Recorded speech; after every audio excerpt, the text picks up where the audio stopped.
All right, we're live. I'll go straight in with the intro. It might work, it might not.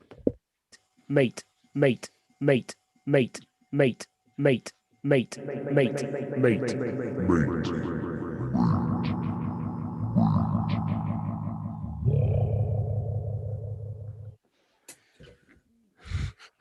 Right. So didn't really explain Yeah, anything, very but good. Very good intro.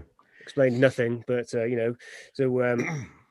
talking about the creative industries, got Dave and Rob and me. I don't think we need to introduce ourselves any more than that. No, if you don't know who we are by now, you yeah, you fucking might lose. as well leave. I like it, yeah. Just all like with a big ego that we don't have to introduce yourself. Like Yeah. you know the game, guys. You know the game. So I don't know if we talked about this last week. Let me just no, it doesn't matter. Or if we Got a talked about file it of facts. after the show, but we were going to talk about quite a lot about pricing and how to price your work or how to price, how to quote for stuff, which is something which, when you're starting out, is really hard to get your head around. Like, first of all, you've got to try and figure out what the worth of your talent is, and you've got to, I guess, be quite realistic about where you're not going to be charging 300 quid a day when you start out, because realistically your skill level is not going to be at that value, is it? No. It took me a long time to sort of, I'm pretty sure I still, well, no, I'm not going to say that. People will start wanting work for really low, not a lot of money. So you just said it. I can survive off about 25 quid a day, I reckon. Yeah. But yeah, so Dave, we'll talk about yours, because do you find you have to price a lot, or do people come at you with a quote, with a budget rather? I would love to know some of the budgets, especially when people get in touch about commissions. I'd love to know what they had in mind when I give them a price these days, especially. And that from what the way they answer, you get an impression that I was way off with what I was throwing out price wise. Yeah. In a good way or a bad way? Well, there's some people are very shocked. But, loads of people, when you say how much you charge for something, just like mates will go, oh, you should be charging more than that. You're like, yeah. Okay. Yeah. You get both sides to it, like really quite a balanced thing. I mean, there's certain people who say stuff like that to me, and I sort of don't know where they're getting that information from, because it's like a really refined thing that's taken years, where I could charge more. But my opinion on it, well, I've come to realize, is that as long as if it goes wrong, and it takes, like, for me, it would be like an extra day or two. Is it going wrong where if I've undercharged and it goes wrong, then I really don't like that feeling of painting like those extra days. I'm like, God, I've totally undercharged, but. Quite often now, even if it goes over the quote that I've given, I'm getting better at, like, even if it goes wrong, I think, no, it's all right. It's all right. I'm happy. Like, I just see the final amount and go, one way or another, I'm getting this for it. And I'm happy. Yeah. Like, I'm happy with that, whether it goes like but as still loads of people just are nowhere near when they get in touch when you give them a price, and they're like, yeah. And then some people, it's peanuts. It's we can all very much relate to this. I mean, I tried at one point, I think, doing a price guide, but like sort of what, like a day rate size wise, it doesn't, and then it gets complicated when it's like more than one person in the painting, or if it's a portrait of someone. I try and avoid them anyway. So I always find it strange when companies put up their prices on their website, like creative companies, because I just feel like they're shooting themselves in the foot a bit. Yeah. It's a strange one though, isn't it? Because, like, particularly if you're like getting a commission from like just someone, like a normal person, like 100 quid would take that as a thing. Can sound like quite a lot of money, but like 100 quid's like, if you want to be earning a good wage, it's like a half a day's work really. Yeah. And it's like, what do they expect for that 100 quid? Do you know what I mean? It's like, it's like the amount that they are willing to spend they haven't thought about what that actually entails on your side, because like no one can do a painting in like half a day really. No. Finish it. Yeah. You know what I mean? It's like I either do them in a week or in six minutes. No in between. That's I feel that's one of the things that a lot of people, when they assume that I just reel them out really quickly in the studio, so like it shouldn't cost much. But all the practice that comes in, it doesn't work like that. How much did you? How long did your Van Gogh behind your costs take you to do? Go on, Andy, lad. How much? Yeah, David actually painted it. He's just bought it and just stuck it in his studio. Yeah. That's, you see, because that's not even a commission. That was just me learning from the master. So I spent as long as I felt that would take, which I don't know, maybe 4 days, maybe. Yeah. Okay. I could. 4 days. The one that I'm doing at the moment of Jimi Hendrix as a tiger is the longest that I've taken on a painting, which is like 7 days, and it's realistic. It's going to take me a lot longer. These ones off your back that you do off your own back, though, surely they go into part of the pricing that you then employ, that becomes like your experience that you're covering when you go on to further commissions, because like if you don't have that practice time, you're not going to get better, and so you can't charge more, if you know what I mean. It's well, it's painting exactly what you think you want to be painting at that point, and the way to progress the most is painting. Like, because I've got a lot of commissions that I'm trying to get through, but I kind of started this painting on a Sunday, which was kind of like, I'll do something different today. I was just happy to be in the studio painting on a Sunday. Like, yeah. Are we going Craig David here, by the way? Yeah, on Sunday I started the painting. On Monday I kept painting. But the thing is that I've realized now that if I don't finish the painting in the same run as when I started it, if I put it to one side after, say, doing about 50%, my motivation, I've realized, the longer I leave it, I might not ever go back to it. So I try, and more and more now, I make sure that even before I get on with my next thing, I try and finish it. And it's the last 10% that I'm on at the moment, which is bleeding into the next fresh week where I plan to start the next commission, where I'm like, I've just got to get this finished, man. Like, because I know that I'll end up not finishing that last bit, and it'll just sit there, and it's taken way longer than I thought. You kind of like I think you lose the personality of a piece if you step away from it for too long, don't you? You kind of lose that closeness with it, and you have to spend a lot more time getting back into what it's all about again before you can actually get into the flow, if you know what I mean.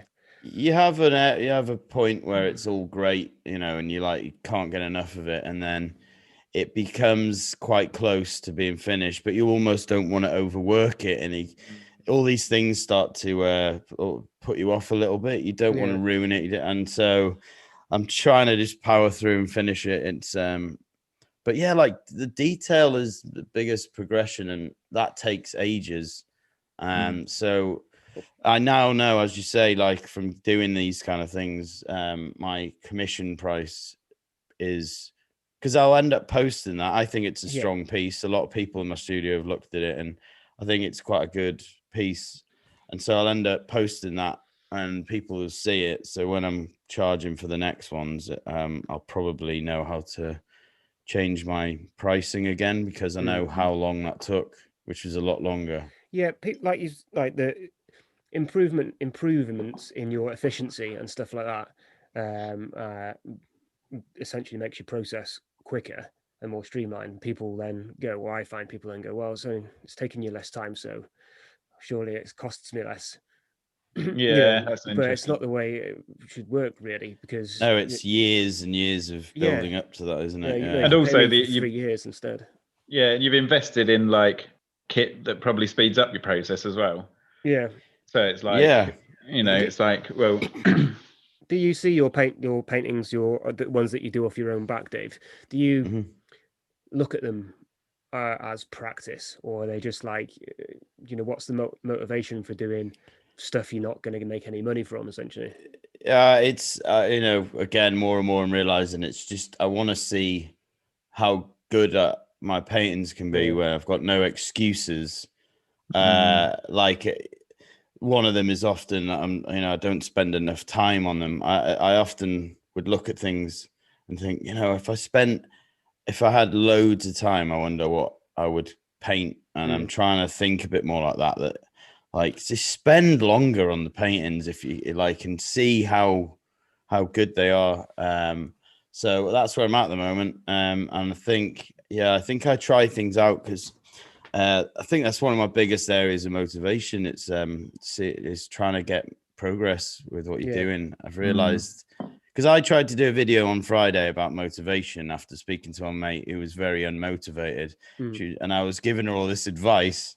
And she's like, you should talk about that. I was like, yeah, well, next week it could be the other way around where you're giving me this advice back. And I'm just feeling, but I started to talk about it the next day. I just didn't manage to finish it, but I was starting to illustrate at the start what gets me motivated, which is the first question you should sort of ask yourself. And for me, it's all that sort of trying to find any sort of progress in what you're doing, and just but we're not talking about motivation today. No, we'll do that. We'll do that next week. I know, mate.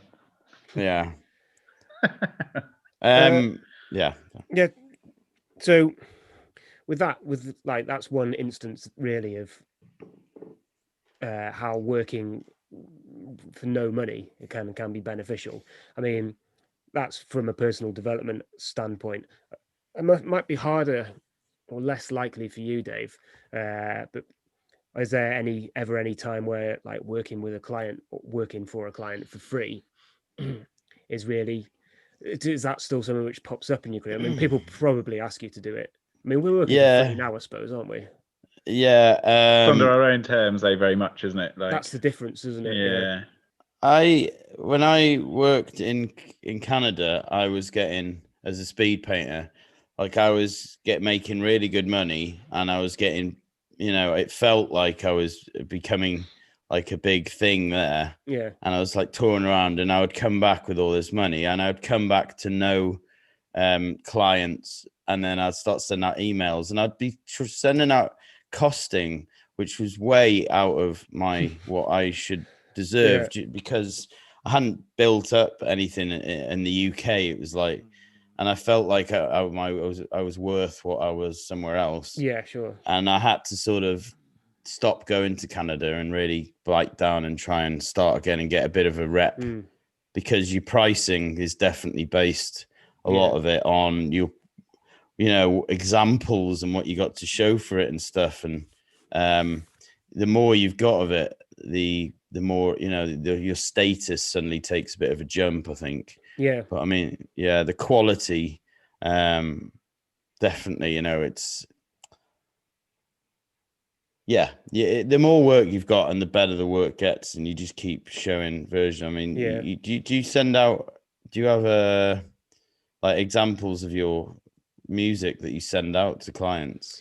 It's hard because all the stuff that I do with the production music side of stuff, it's all like sort of exclusive deals, so I can't send it out. I can't use that to get myself the work. Obviously, I've got all my like bespoke commission, what do you call them, commissions? I've done for animations, which are sort of in my portfolio. Do you ever just send out a bonobo track? Just send out the latest Mr. Scruff remix.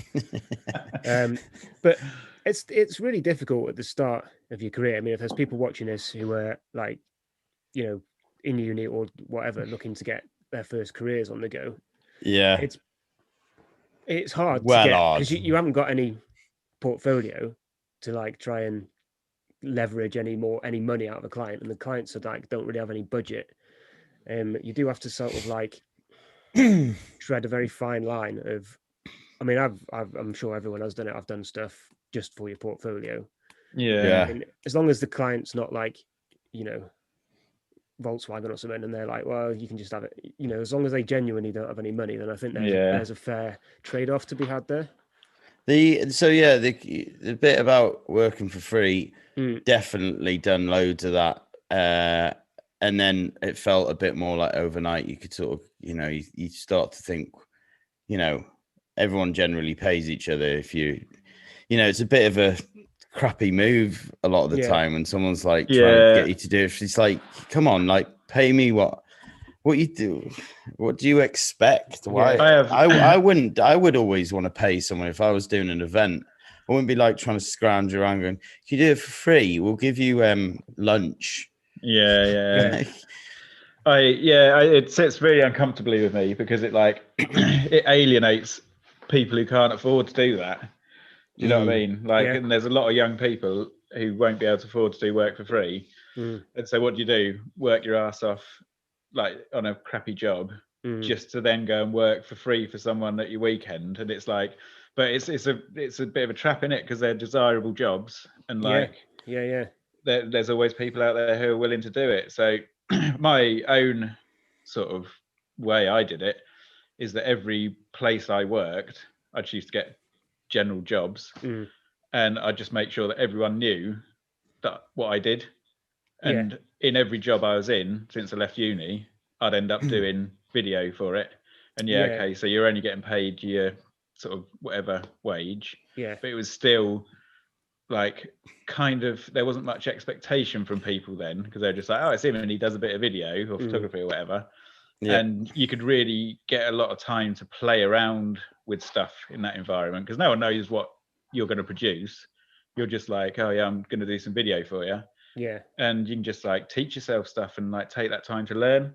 And like you know that like, well, for me, video was such a desirable thing to have because it was like that was when everyone had an online, you know, everyone was getting YouTube channels and needed that presence. So you just stick yourself in a small company, get paid like, you know, £8 an hour or whatever it was back then, and just go, yeah, I'll make some online content for you. And it was like, it started off being 2 days a week I'd do that, 3 days a week I'd do the normal job, and then it eventually turned into a proper job. And then from that job you go on to other video jobs because you've built up your work on your CV. Then it starts to look a bit more, I hate to use the word, but people start to take you a bit more seriously.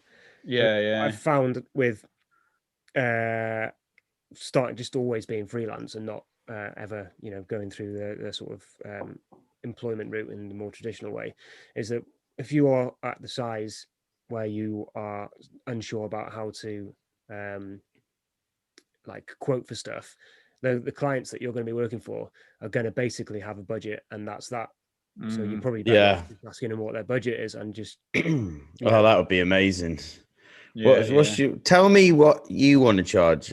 The one I tried, which never works, especially with commissions, especially with friends who are asking to pay him, which I hate doing this with people that I know. It's awful because like I used to do it for really nothing, and then you know, but yeah, when you try and ask, well, how much have you got, and I'll tell you what I could do for that price. That does not work. Loads of people don't even want to say anything. While I was thinking about it, then I was thinking because someone got in touch, and I looked through her Instagram page, and she was trying to ask about quoting.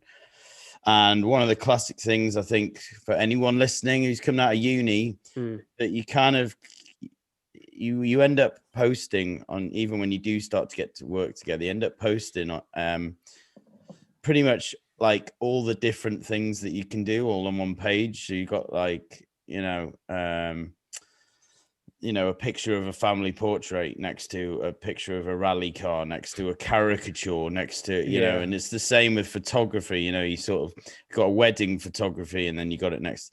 That's one of the first things I noticed, that I don't think if people are looking to commission work or to get to anything like that, when you scroll down and there's no consistency, it kind of reminded me, because you're saying, Rob, about you kind of stick to one thing in jobs and that's what you get paid for. I think that's applicable with a lot of things. It's like that works where kind of your portfolio generally, if it's got like a sort of a certain style to it, and just try and stay in that area, you sort of build your pricing around that. Don't you?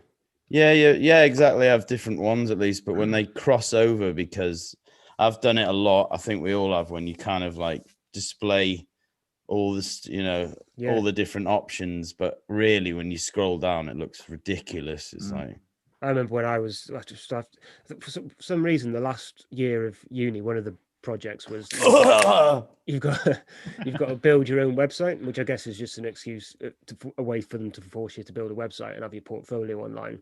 Yeah. And I remember posting my you doing portfolio link on the Sound on Sound forum, which is a magazine forum, and then loads of people slagging it off because it had like, for some reason I had a photography section on there, like alongside like some idents that I'd sort of knocked up my own sound for, and there was like the next page was like photography. Someone was like, "What? Keep it. This is totally irrelevant." Yeah. Like, yeah, looking back on it, I guess. So I do see your point. Well, there's lots of learning the hard way, isn't there? Yeah. I mean, that's what it's for. My point is that, like, going back a little bit to what saying people leaving university not knowing what to quote, is like, don't forget that, like, when you're at uni, your skin and like a little bit of money can sometimes feel like a lot, and the people that you're dealing with, that amount of money is nothing really. Yeah. And don't undersell yourself, because like a couple £100 for a job seems like a lot there, but like if you're putting in 5 days work, you don't even think about it, you're just like, yes, it's a £200 job, I'm going to take it, and it turns into 5 days work. That's it's no good, is it, really? Like, you got something for your portfolio, but it's difficult. It's very difficult at the start. I mean, have you ever had a system in terms of your pricing, Rob? Like I these days, once you become more experienced, it's kind of a bit easier. Like I know how much music I can get done in a day. So I can sort of go, that job's going to take me 6 days or whatever. Makes your pricing a bit easier. Have you ever had a system like that with your pricing?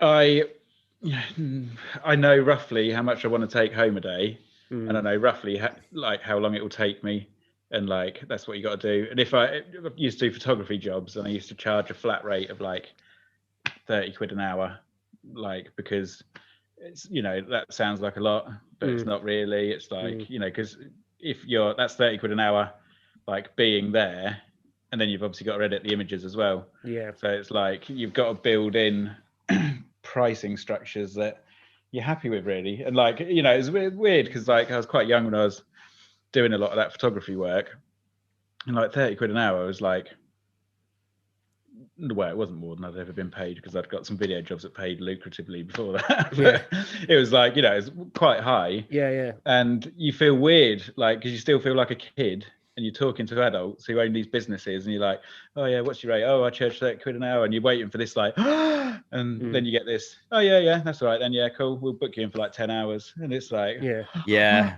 and it's just it's weird. And like selling prints as well, I really like, when I first started selling prints, I way undersold, because I'd get some frames that were pretty cheap, but they were quite big and like quite robust, and I'd get them for about a tenner. And I'd work out that like all the materials to actually print it would cost me like another £5, say. So that'd be like £15. So then I'd sell it for like £40.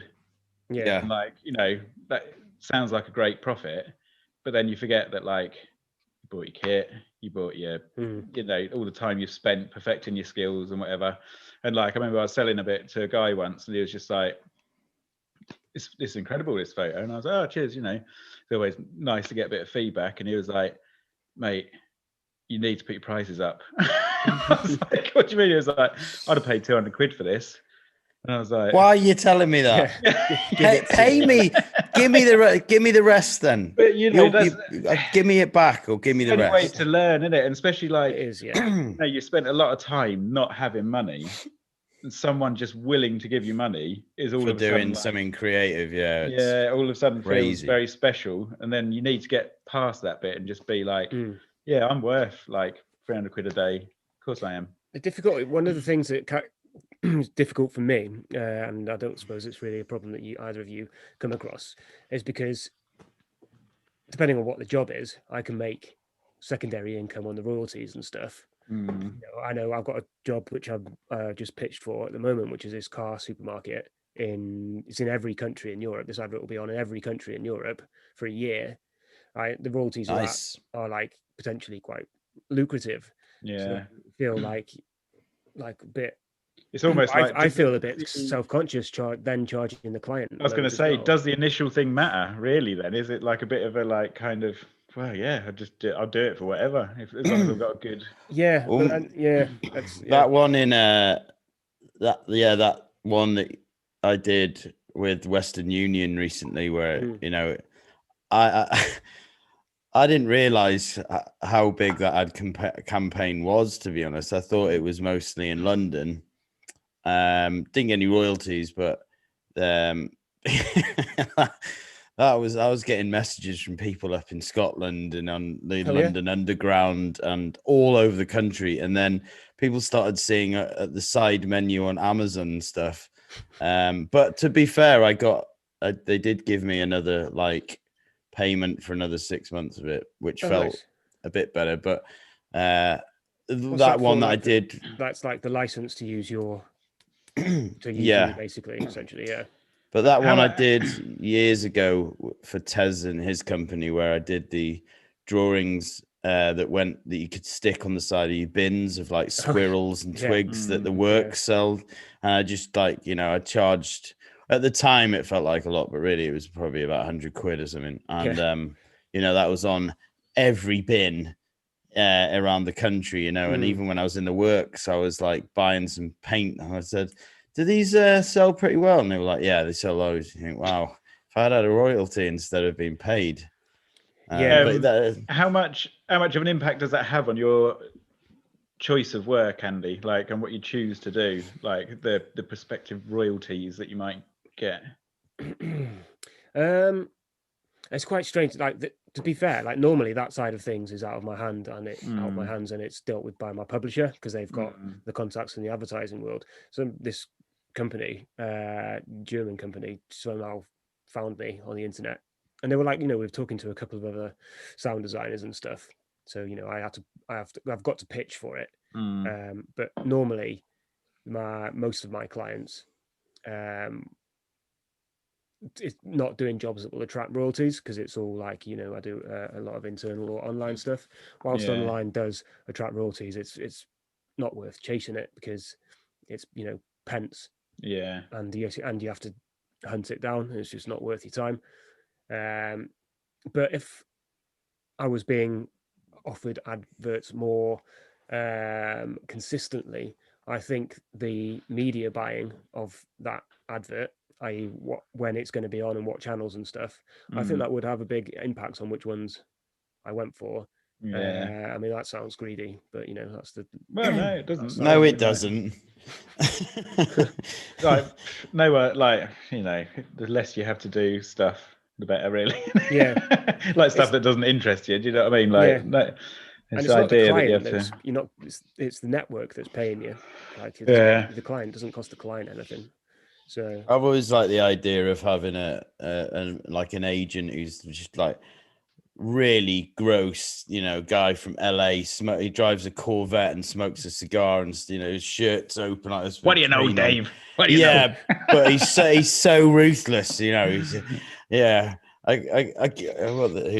some of the big talk shows over there? Thinking of like Carson Daly or something. Yeah. I can just ringing me on one of those 80s phones and going, Dave, yeah, I can't talk long. I've got you on the Tonight Show at night. Yeah. All right, you're in there now. You got to suck a cock. All right. Yeah, I got a limo outside.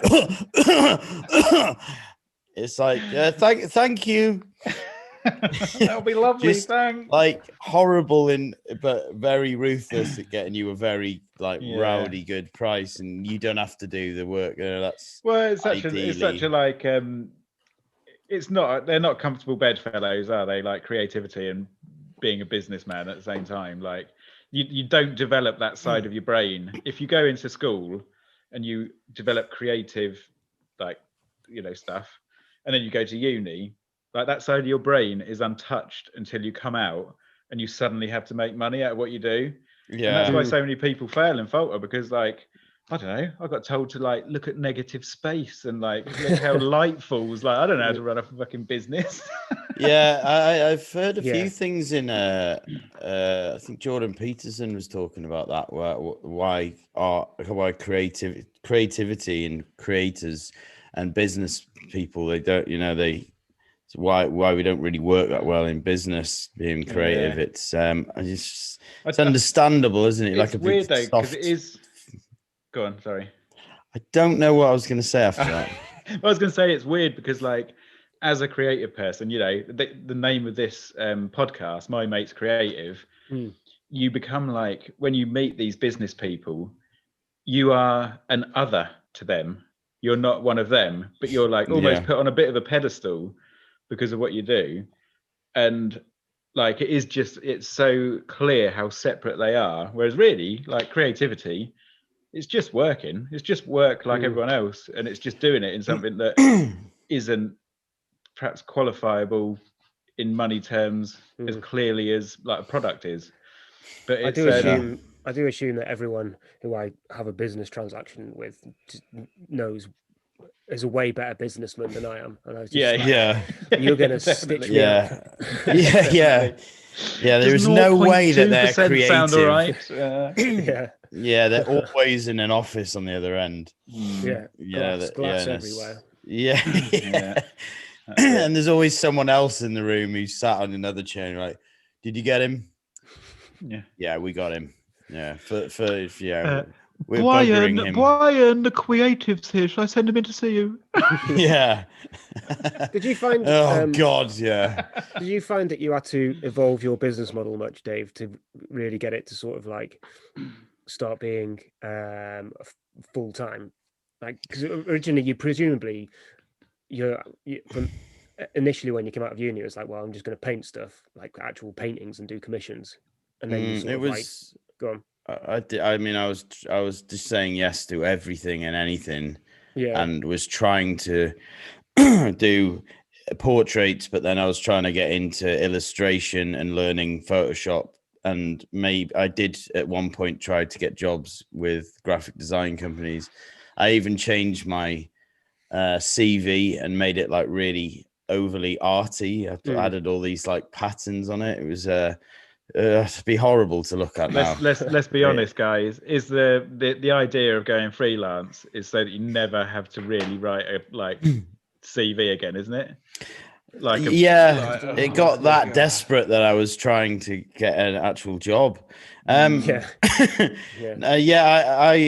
was, I've managed to only now manage to earn the right to kind of do more of what I want to do.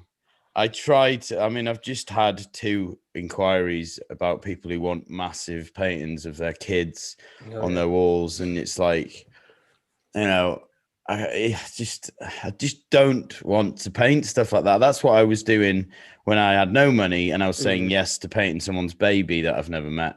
And I feel a lot of pressure in that as well. If it was me, like the pressure for that, it must be quite intense. I never thought of it like that. I just didn't want to paint someone's baby that I've never met. I think I've been striving to get far away from stuff like that. Do you find that there's certain things that just you want to stay away from them because they remind you of a different time? For me, that's you're getting asked to do portraits of family members and stuff. Takes me back to a very different time when I was just like epically struggling. And so I just don't want anything to do with it anymore. I used to manage to earn an all right amount of, like Upwork and those like freelance websites that list jobs, and then you have an account and you pitch for jobs, and there's always someone on there who earns who does stuff for hardly any money and has got 100,000 feedback. I got to a point where I was earning all right, like about £1,000 a month from those sites. Nice, But now when I'm skint, I sort of go back on them every now and again because my account's on there. You're one of them. And then I look at it and go, I can't be, but I know how much work it took to become successful on there. But You have to do a lot. It's like print. Like if you get really good at selling, smashing them out, then you would start to eventually make money and make a return from it. But when you're just trying to get into it and testing it out, it would be like going on that site where you need to do a lot of jobs on there and get a lot of followers or whatever to start really benefiting from, like Fiverr's like that, isn't it? Yeah, Fiverr's like that. People can churn stuff out so fast that there's a couple of audio specific ones, and I go on them. They pop up on your Facebook ads, and I click on them just to see like what this next new site is doing. And you go on there, and there's like engineers on there who, if their bios and stuff are correct, then they're pretty successful, with like, BAFTAs or BAFTA nominated producers and stuff. And I'm like, what are you doing on this website? Yeah. Have you got a appalling business model, or you've got some sort of drug habit or something? I don't know. Yeah. It's interesting though, isn't it? Because like, that's when like global currency comes into play, because like obviously like money is going to be worth different amounts to different people depending on where you are in the world. So like, there's going to be a lot of people who can undercut you because their outgoings and their expenditures are far less, if you know what I mean. Yeah, that's true. Yeah. Well, the guy, I'm sure he just fell down the stairs upstairs, Rich. I just heard a massive, but he is in a very, very small knit amount of people who do time lapses of plants growing and things. And he also uses very bespoke equipment to help him film, and like, I won't even say anything accidentally but there's a guy in America, and he started a YouTube channel, and he talks about some of the things that he uses, and almost like, trade secrets. And it's kind of, when it comes to doing it he's got like his big first job from it. And stuff like that kind of causes a few problems, because people are learning it quicker and faster, and then they would base their pricing on that, arguably at one point. Yeah, that's true, isn't it? That is true. But I mean, I think you're always gonna people who kind of learn it, and I don't know, the clients with budget. He sounds like he's quite successful, or becoming successful. He's experienced. He's gone through the a few years of doing all the hard stuff, so learning the code, When you're at that size, like the clients that you want they can spot the nuances. And they're willing to go with the best person, no matter of the price, really. Which is where you need to get to. I mean, you've always said it, Dave. It's all like being successful in the creative industries is just about not giving up. I mean, that's a pretty niche job he's got himself, but I was speaking to him at one point. I'd like to get him on, because it is a very good example of something that is so niche, I mean, it's really niche, but his friend does it two doors down in the same building. They both do that as a job. But apart from them, there's like a guy in London. There's probably hundreds of them in Bristol. But it's interesting because like, I'm in two minds about all this, because like, I kind of understand that like, it's bad that it's taken him ages to learn. But like, at the same time, if people are learning quicker, advancements are going to get so much quicker as well. And like, something amazing will probably happen because everyone knows how to do that now, so you can move on to the next bit. And that's kind of like evolution, isn't it? Do you know what I mean? It's like you can't be whatever way you look at it, you're just basically being a bit of a grumpy old man in some respects. Well, you turn into that old guy, don't you? Yeah, you just gotta suck it up one way or another. Like, yes, it's a quicker way of doing it. And this is happening on any platform. But totally. You just gotta accept it. And a lot of the time, your level of experience is often what you're charging for, because the clients put you in, they give you scenarios that you would necessarily you get quite wrong earlier on. Like I did a job where I priced that I thought it would be the right price, and it was to paint on all these bottles that it was for a drinks company, and I had to work out how I would get all the bottles, set them up, paint them, practice it. And I kind of tried to play it through in my head, but this is about 3 or 4 years ago. And it was one of those jobs where I was in a car park at 2 a.m, setting up bottles, trying to paint them in the freezing cold, and thinking, this is officially not worth what I quoted. Now it's ridiculous. And if I re-quoted for something like that now, from getting it wrong, my experience, I would quote differently. Yeah. Or I hope I would, but I can still picture myself being there again going, this bottle bollocks. How long is it? 2 weeks. Call it 100 quid, yeah. Yeah. So that's 100 quid a day to. Do you reckon you'd ever get another job like painting on bottles? Do you think that'll come in again? Yeah. I think stuff like that comes in. And I'm going to take a quick toilet break. Yeah. I think I don't know. It's weird because it's not becoming a yes man is part of the fun, and you think you've cracked it. You're like, right, I'm only going to say yes to this stuff. And then, finances, all these issues come in. Yep. Your van explodes, and you kind of need to be a bit more on top of stuff. And it's quite easy to fall back into saying yes to things that when you were doing better. But would you consider, or have you ever considered like just fully moving away from like the corporate side of your business model, or is it just too much of a reliable earner when we can travel about and stuff? Yeah, I mean, I'm really enjoying painting commissions at the moment, and I think as you said there, it's the thing about the corporate world is it's a really good solid earner. Yeah. And I have had moments, even when I was doing it, when I was starting to lose, the full passion. I was thinking, because corporate world, you're doing corporate kind of pricing. Yeah. But it's, it's corporate vibes. You're not in like a bar with loads of, you're in like a big room with everyone in tuxedos. So like it's a few sacrifices. But it took me so long to get to that, and what I make from it, and it's all so like unique that it would be, as much as I've had my moments with this like year gap, this year off, it's only made me appreciate what the hell. Yeah. Have you been surprised that you've managed to like make it all work without all the corporate gigs? Yeah, I think so. I think I'm surprised that I've managed to get commissions keep coming in, and sort of, when you think about it. I thought they kept that in the toilet.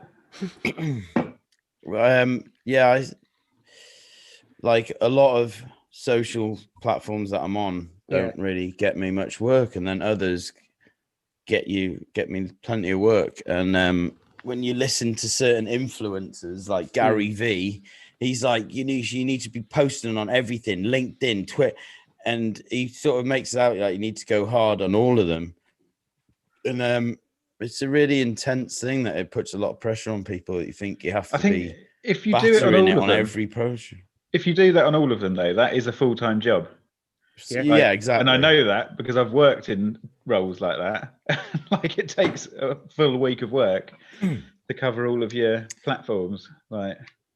The funny thing is as soon as you sort of stop and go, right, I'm doing all right. I don't, just because this dude is saying you should be doing it, you should be doing it like this. But the amount of times I stop and go, when I think about it, I'm all right. I don't need to be doing that. I don't want to be multi-millionaire anyway. So it's like, it's just, it's, I think,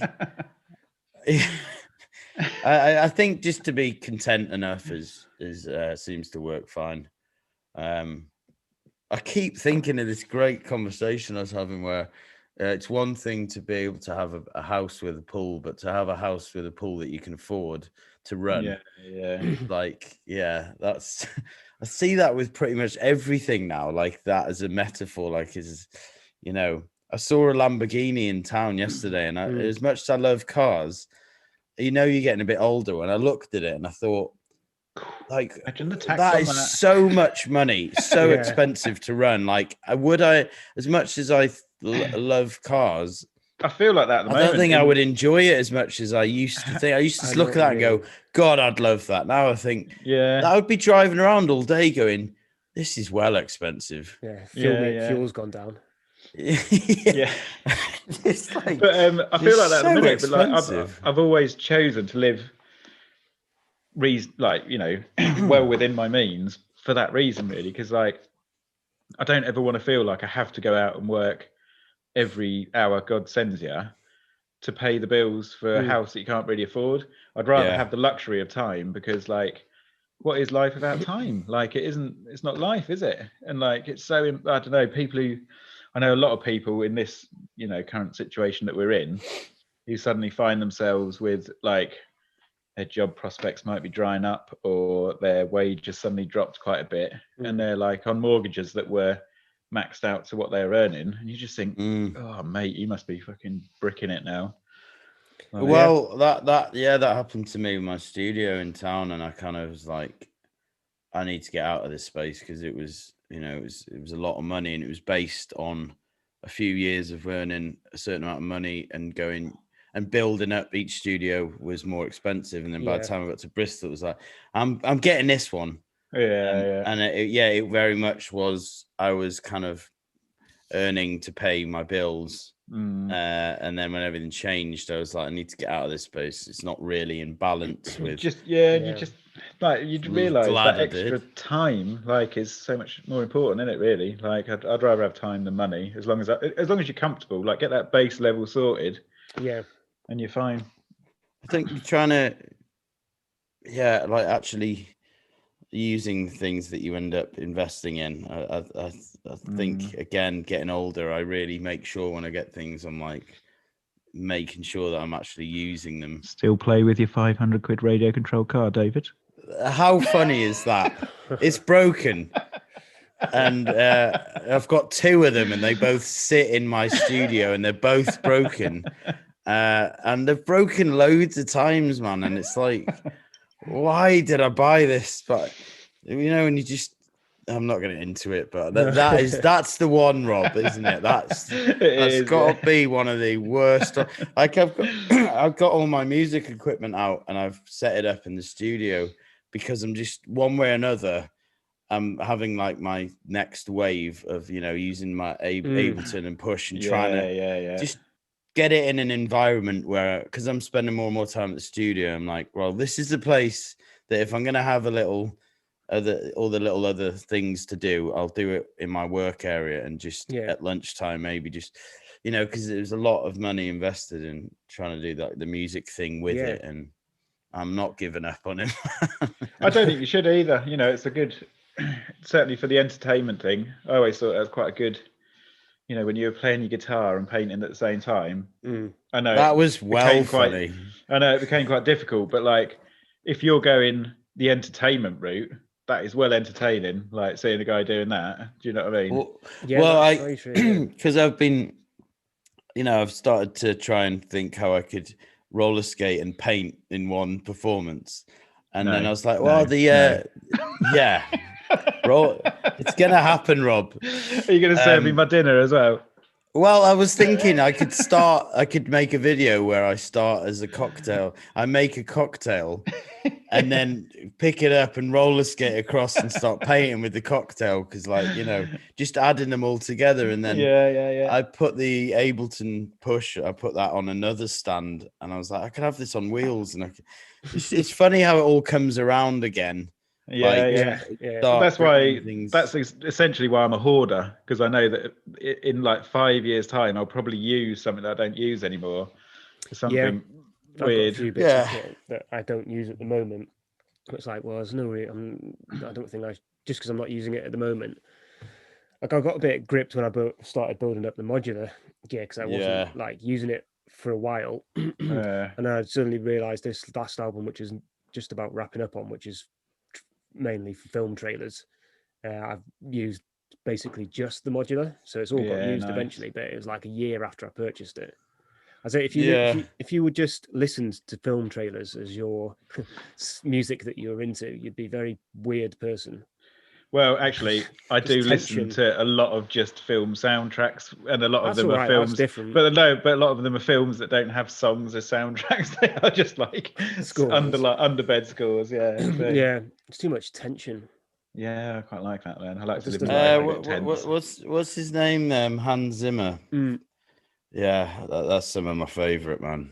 That's interesting. I was watching. There's a guy on YouTube who's installed every version of Ableton on different Macs, so he could go run through and like show the history of Ableton, like what it looked like. Weirdly, it looked almost exactly the same at the start. That's not a very exciting video, is it? So I came to the conclusion that it looked quite similar at the start. But, he had an anecdote about the guys who developed Ableton, Robert Henke, and I can't remember the other guy's name at the time. He said they were at this trade show in Germany with like Ableton 1. And this guy came up to them, was talking to them about. So he said, this German guy seems to get his sort of head around the concept of what we were trying to do. This was, before any other program we had time warping and stuff. And he was like, so you can put in a loop and you could speed it up from 100 BPM to 140, and it wouldn't change the pitch. And he was like, yeah, put a loop in and changed it from like 1 BPM to like 999 BPM, and he was like, oh right, it's got quite a good product there. And it turned out it was Hans Zimmer who I've heard online who they were talking to. Yeah. Hans Zimmer was working for Ableton. No, Hans Zimmer was talking to them at the Ableton t-shirt on. Keep up, David. Yeah. Well, there was two options at the end of that. Hans Zimmer invented working Ableton for them, or he was the guy asking to work with them. Hans Zimmer started on Ableton. Yeah, Hans, just seeing him in an Ableton t-shirt and a cap. I was going to do his accent then. Yeah. Throwing stickers. But if you're he's not just purely orchestral, is he? He's got lots of mad computer tech stuff. So he's obviously, most of those composers, whilst a lot of people don't mix down in live, with high-end people, they mix down. Pro Tools is slightly better in my opinion, for mixing down. Just the way it's like, just the features of it and stuff. And obviously it's just been it's got a bit of a monopoly anyway, hasn't it? Wonder if Hans Zimmer uses Ableton for. I wonder what equipment he's bought when he's like, oh god, why did I buy that? Like a blow up piano or something. Yeah, Casio CTK10. Yeah, what Speak and Spell. Yeah, I never used that Etch a Sketch. Don't know why I bought that. Yeah, I haven't really got much stuff at the moment that I regret buying. You actually use it all. Most of it, yeah. I mean, I've got a few. Like this thing's a bit regrettable. Yeah, no, I mean it's quite big. It's going to come into its own at some point, Andy. Though that stuff always does. Yeah, well, I want to do a whole, especially album with this dictaphone business, mate. That would sound great on that, I reckon. That's true. Yeah. I want to do a whole album of just like tracks made up out of kids' instruments and stuff. Yeah. Just because I think it'll have like a sort of, if you run it through like some expensive reverbs, like what is it, the Black Hole, Blue, Big Sky, and Black Sun, Black Mamba. Yeah, I think you can just make them sound ludicrous. Yeah. Well, this old Yamaha that I've got, it's got some amazing sounds on it, man, and like they sound dated, but that's why they sound good. Yeah, like there's a definite feel to them. I love it. Let's hear one. You are? Does that keyboard work, Andy, that you just picked up? Yeah, it needs batteries. Obviously, the big ones. I don't know which ones it needs. 25D batteries. What kind of batteries? It's like really depressing, wasn't it? When it like you had to accept that. Oh wow! Oh wow! I can't believe that's powered on 4 AAs. Wow. Oh wow, I've not seen a battery compartment like that for quite some time. So how did Rob? How did you find your? I thought your film was very good. Your Yes, yeah. Film. Segway. Segway. Did you film it on a Segway? I did, yes. It's completely on a Segway, but I actually had two, so I could lay down and just get to ground level. You know, there's a few things I do want to ask about that. Sorry, yeah. Are we going to show a clip before we talk about it? Yeah. Just for the viewers watching, we're now going to discuss Rob's latest video on his YouTube page. Talk amongst yourself whilst I just share my screen. Right.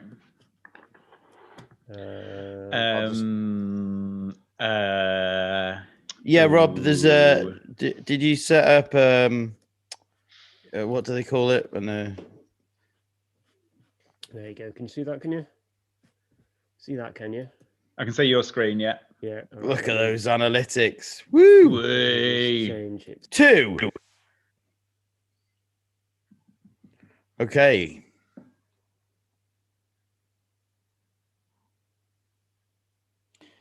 Yeah, I thought from about 9 minutes was a really nice part. I like the music as well, Rob. Yeah, a bit further back from that. Didn't know Tree Creepers had a white breast. There you go, mate.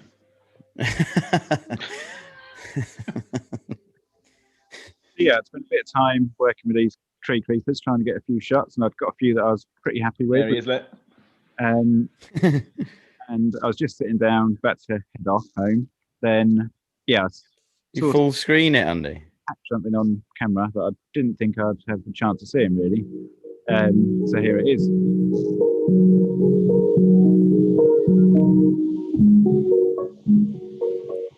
Hey. Horrible audio quality in my ears. I don't know about anyone else. That is just hell of a shot. I mean, well done, man. Yeah. It's quite a bit loud, Andy. And it's at sea.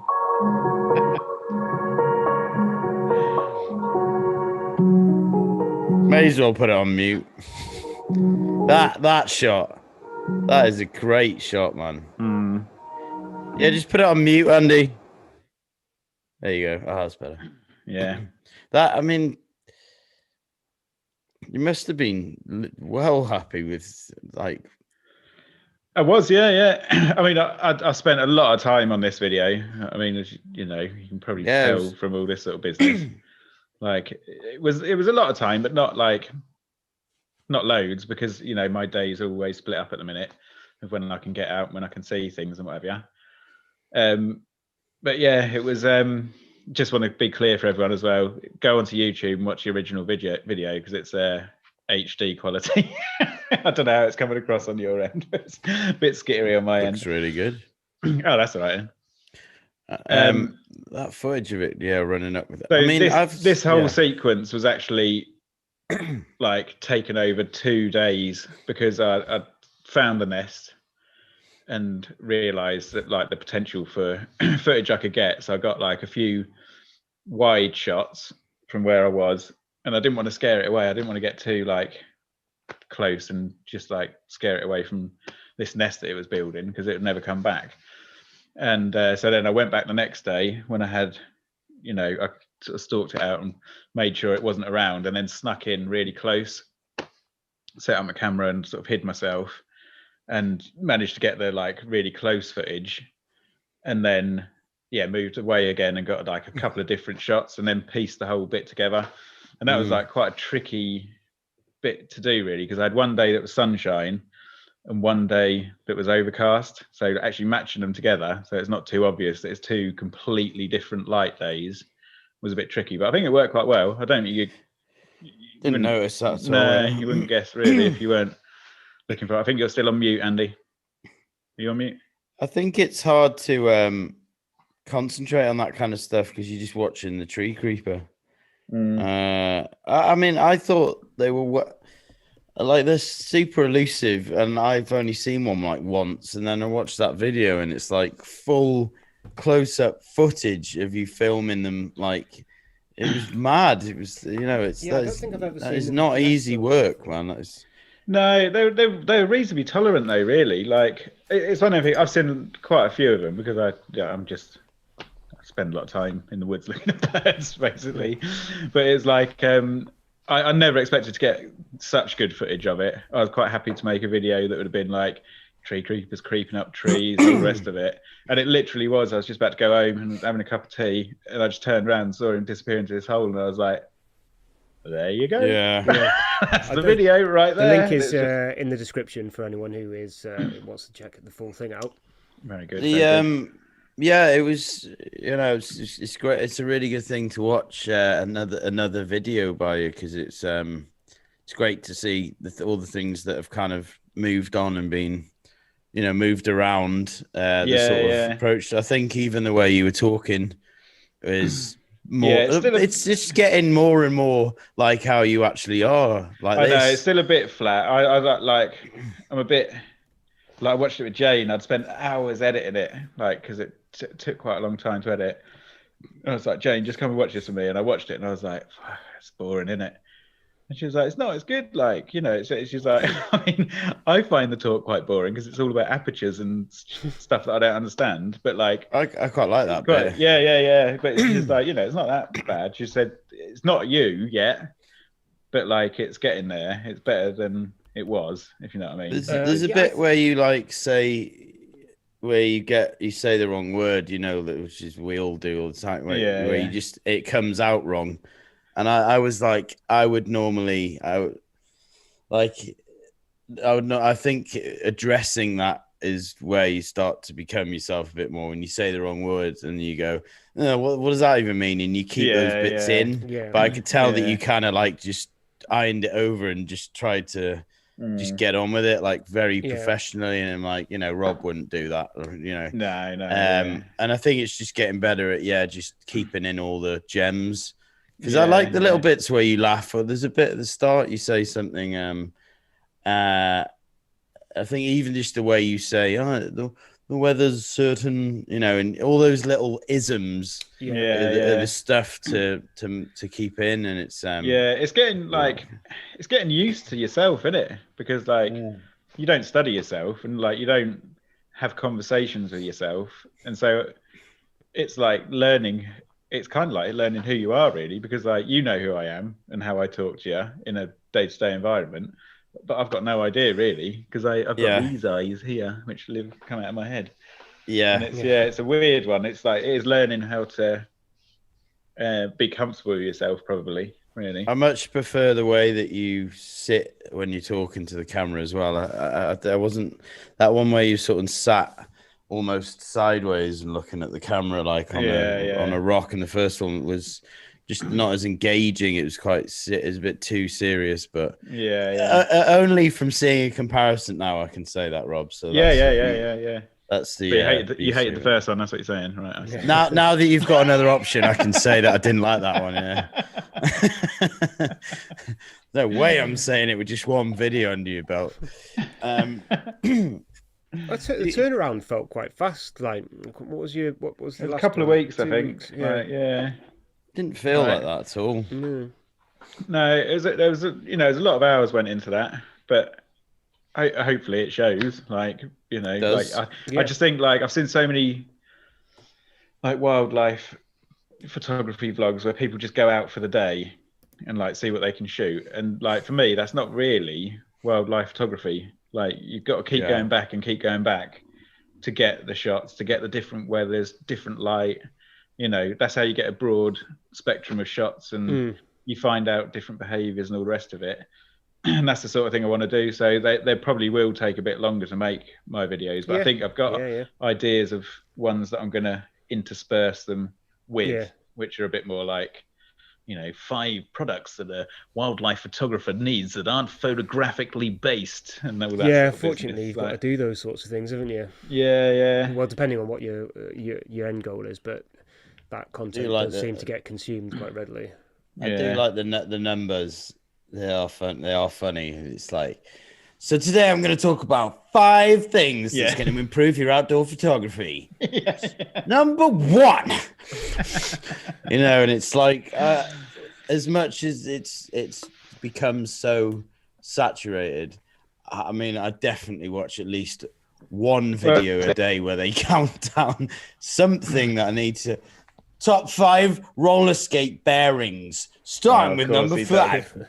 Like, yeah, I probably shouldn't be watching this, but I did. Right. I didn't mind. Yeah, I'm going to continue to. I did a tutorial this week, which I actually quite enjoyed. So I think I'm going to do some more of them. Like the short Instagram bites, tutorial bites, whatever you want to call them. Top 5. Top 5 ways to film a tutorial. Yeah. How many times you watched that video? Top 5 ways to do a podcast on YouTube streaming. I failed at my homework because I couldn't figure out screen recording in time. So I've shot it all. Yeah. But I can't figure out screen recording for the onboard bits. Which No, I just film my computer with my camera. Yeah. That's why it's all like. You had like 25 seconds to spare, I think, didn't you, Andy? Yeah. Well, the first time I did it like 1 minute. It was like 1 minute 35, and I didn't realize that it had to be under 60 seconds to get on like without going on Instagram TV. And I did it, and I like got it like spot on, perfect first go, and then I was like, oh, fuck. So. And then next time I did it, it like took me loads of goes, and then I finally did it, and then I realised that I hadn't even got it right. Oh, were you filming that on Instagram? I don't understand that question. Me neither. I just thought I just wanted to pretend I'm listening. No, did you that drum tutorial on Instagram? Were you pressing the record button on Instagram? No, I was using a camera, but basically that, not my phone. But you tried to do it. Is it not edited? No. Oh right, it's just one take. Yeah. Oh right, I just assumed that it was all chopped up. Yeah, because there's fonts on there and stuff, wasn't there? That was nice font. What was the font, by the way? It's called Lemon Milk. It's just off that free font website. Yeah, it's all right. I quite like that font. It is, yeah. I had to change. When I was doing stuff on TikTok, I started using a font over some of the videos, and our friend Johnny was like, "Come on, it's got to be a better font than that." What was the font? I can't remember. It was just dead skinny and shit. You know what I mean? Yeah. I quite like Babas New is my one because it's a free one that you get in Premiere. I've looked for loads. It doesn't have many, but Babas New is quite a good one. However you pronounce it.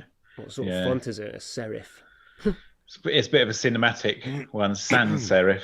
So I only go sans serif unless you're doing something for a book. Then I go serif. Yeah. Never go italic. Oh God! You might as well underline it as well. You can't. Green underline. Aggressive italic capitals underlined. I will not be coming tomorrow night. Yeah. Slipped up! Exclamation mark. Outtake. I hate like at the end deciding in a video. I'll add a bit of text. I'm so like I haven't put the time in with it, and that's what what shows. But it adds hours basic of work, doesn't it? Gross nonsense. The thing is, I got so good with it a little while ago when I was doing a lot of editing, and I was using After Effects to edit text in, and because there were like a lot of quite short videos where you'd have text like as part of the video, so you'd be like it'd be telling you parts of these recipes and all the rest of it. And I got really good at animating it in, and it looked really cool, and it became part of the frame, and you'd start framing every shot you had with space for the text and really paying attention to how it's going to sit. And I got back to it on this video. I was like, I need to put just a little bit of text in. And I just had no idea how to do it again. Yeah. Oh my God, how have I forgotten all that? Yeah, I was the framing when you were in the video, Rob, when you show photographs. Is that like a pro thing from filming with companies where you do a white frame around the photo on a black background? No, I just just like my preferred way of doing it. I think quite a lot of wildlife photographers do it, if I remember correctly. I think that's like the. It sets it apart from being something different to the actual footage. 'Cause it's Yeah, like sort of yeah. picture in a picture kind of thing. Exactly, it gives it a border and like makes it a It's a picture. good tip. It works well. Yeah, Maybe- I'd quite like it. Do like a bark coloured border, something really cheesy like that. Yeah. Horrible frame. It took me a bit of a while to sort of land on that one properly because like there's a little bit of a scaling as well goes on, as you'll notice, and that like it just all helps set it apart. I don't know what it is. It's like, you know, you look at a photograph in real life and I suppose you're moving around it quite a lot, aren't you? And if you put it on as a single frame on a video, just static, it looks like a misplaced bit of video. So you need to separate it somehow and give it a bit of interest. Yeah, I've never really thought about that. Yeah, You should add that thing where it sort of spins round a and really breaks into tiny different spot, cubes. and then it comes in like this. So you go, show the. Do you know what? When you're quoting for your film jobs, like 300 quid of that is not using them effects. I want someone who confidently doesn't use all those horrible transitions. Garage movie. Yeah, I think even even when we were messing around doing stuff in uni, we would put them on as a laugh. I think even we knew back then that was. It was horrible, isn't it? You still see it everywhere, like all Comic Sans as well. It's like Comic Sans, isn't it? It's the video equivalent. Yeah, true. Well, and dissolves like, you know, 2 clips. Cross dissolve. That don't just cross dissolve, you know, like a really long one. Yeah. Like I used to do that back in uni, I think, where it'd be like and you would think that this is a good thing where the clips are blending from one to the other, and you're trying to get the cross dissolve to be as long as it possibly can go. like a 1990s surf video. Yeah. Well, I mean, there are times when it's right, and that's the thing. But like, it's the overuse of it that killed it, really. And like, there is the odd occasion where you're still just like, but even though I'm like, cross dissolve would look well good here, but can't bring myself to do it because people might think I'm like an amateur. Yeah, it is so amateur, isn't it? Like dissolving between 2 people talking. I mean, we're getting a bit off topic of pricing and stuff now. I think every one of these podcasts, the last sort of 30% of it is way off topic. Yeah. Hi, and welcome to Way Off Topic. It's a great hook for people to wait. I can't wait for them to get off topic. Yeah, I'm sure that's been mentioned before, actually. So my mum actually, she told me. You're shit on that podcast, Rob. Yeah. Imagine just picturing someone watching this with a notepad, like coming out of uni, and this started so well with notes. Yeah. Like, this is they're just sort of like very waiting. Professional, very professional. They've got the job. What are you talking about? No. Started well, but I don't know what they were talking about by the end. Right. Well, I'm going to try and post 2 tutorials next week.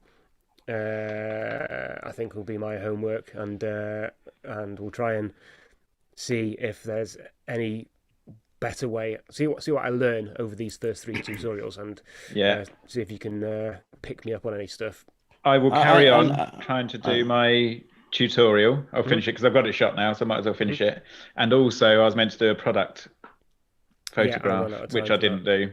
So I'm gonna. Sorry, the children ate my homework. I'll do it this week.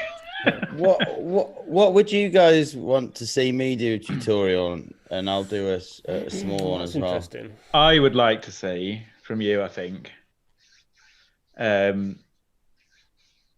have no idea what you're going to say. Well, I'm so interested in this. I'm so interested in this new roller skating thing that you've taken up. I think a video. Here it is, because I think. Well, I'm ready to unleash it. Go on. You go first, Rob. Okay. I was just going to say that we've been telling you to keep certain bits of your channel separate for a while. Yeah. So I think you should start a second channel with your roller skating and some funnies on it. Yeah. It's not really a tutorial, is it? Well, you can put a funny tutorial on that channel. A tutorial on how to be really funny. Yeah. I'd like a tutorial on like how you go about filming stuff. I know that sounds like... Yeah. Is filming my artwork or filming in general? Just in general, because I didn't realise you... Until we like had a Zoom, a few months back, I didn't realise that you had all those like lights, and I didn't realise how advanced your setup was. And most people, even a lot of people on your Instagram and a lot of your friends who are outside your direct friendship group, probably still think you just like filming it on your phone. Yeah, I've been meaning to do one of them. I think you might be right there. I'll try and maybe film something quick. Yeah. And then show how I filmed it. Yeah. Film it on a drone inside your flat, so the drone's... Tell you what, this thing is one of those purchases. This is like, I got this for a bird's eye view, looking down on paintings off Amazon. And, so you put this, like, you attach it to the table. Oh, yeah. And then you put the camera on the end there. And it's such a piece of crap, man. I can hear it already. I always go the wrong way when I'm trying to show it. So I'm like, this thing here, man, like, doesn't go that. You can see where the metal's bent as well. Yeah, like cheap metal that's just bent under any pressure. You end up tightening this thing, and you can hear it crushing the metal inside to get it tighter. And it does that. Is not enough room to put on loads of tables. It's just... Oh, right. And it's like all this weight on top, and you're trying to put a camera on it. It's like... Straight shame as well, because I thought when I first got it, it was really good. And I like sent my brother one as well for his Marin channel. Like, I bought you one of these, Mike. And he said it doesn't hold anything. So welcome, bro. Sending someone like something crap is... just the worst. Yeah. I sent you something crap. Yeah. Just to make your channel crapper. Yeah. Okay. I'll do something like that. I'm just trying to think what the actual thing to paint, thing to film would be. Like Yeah, I know what you mean. It needs to be. Well, that's not my job. That's your job. So. Yeah. Right, let's call it. Not paid you to be here. Right. Thanks, guys. Thanks, guys. Yeah. Bye, Thanks guys. all of our viewers.